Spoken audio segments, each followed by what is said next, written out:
This story is wild, definitely pay attention. If you watched the Super Bowl ads, you saw the Jeep commercial where the Jeep Wrangler was driving across the stream, which is not uncommon because Jeeps go in streams and a whole lot of other stuff. But it's got an environmental supporters group up in arms. Check this out.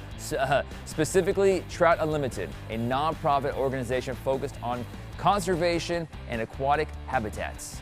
Now, Jalopnik reports the CEO, Chris Wood, says that the Wrangler crossed the river improperly in a way that could harm the fish and wildlife. Give me a break, Chris. Come on, man. Even after a disclaimer on the ad, it says that the video was filmed on a man-made lake and waterfall specifically for filming of the video. That doesn't say it enough. Wood claims the ad was irresponsible. It was irresponsible. That's the craziest thing I've ever heard in my life. Jeeps going water. Chris, you should go out in the outdoors, man, and see what happens out there. It's crazy.